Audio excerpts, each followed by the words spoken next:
Samson François, j'aimerais vous demander pourquoi vous jouez si bien Ravel. Mais vous seriez gêné par cette question. Alors dites-nous ce que vous trouvez, ce qui vous attire dans Ravel. Parlez-nous de vos affinités avec le piano de Ravel. Écoutez, là vous me posez une question un peu personnelle. Vous savez, Ravel a été un peu le choc de ma vie. Vous savez, je l'ai découvert quand j'avais 16 ans. J'ai eu deux grandes découvertes à cette époque-là. Ça a été Charles Baudelaire en littérature et Ravel en musique. Je peux dire que j'ai vécu littéralement sous l'envoûtement de ces deux auteurs pendant à peu près 2 ans de mon adolescence. Et 2 ans à 16 ans, enfin à partir de 16 ans, ça compte. Je peux dire que, si vous voulez, ma personnalité, c'est un grand mot, mais enfin mon squelette, je l'ai trouvé à cette époque-là.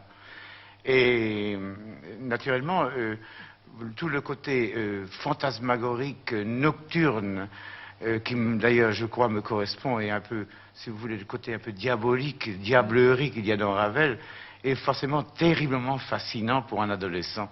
Et je n'ai jamais pu me défaire, en somme, de cette emprise qui m'a vraiment marqué. Je ne peux pas dire que ce soit une musique qui m'attache, je veux dire, qui me touche, si vous voulez, d'une manière tellement sentimentale, au point de vue sentimental, mais elle me fascine toujours au même degré. Je suis absolument fasciné comme devant un serpent, vous comprenez? Fasciné à cause du climat. À cause du climat, pour moi je trouve que j'ai ma propre théorie personnelle qui est sans doute un peu bidon, si je peux dire. Je trouve que Ravel m'évoque toujours un peu un vampire. Les vampires sont par essence amoureux des personnes qu'ils viennent dévorer, vous comprenez? Et malheureusement, ils regrettent toujours le jour qu'ils se lèvent parce qu'ils ne peuvent pas y participer, ils sont toujours derrière la glace, vous comprenez? Il y a un côté justement extra-musical du fait que c'est à cause du mystère de l'expression, n'est-ce pas, qui n'est pas forcément uniquement musical. Il y a un côté, non pas de littérature, mais il y a une évocation qui est supramusicale.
Thank you.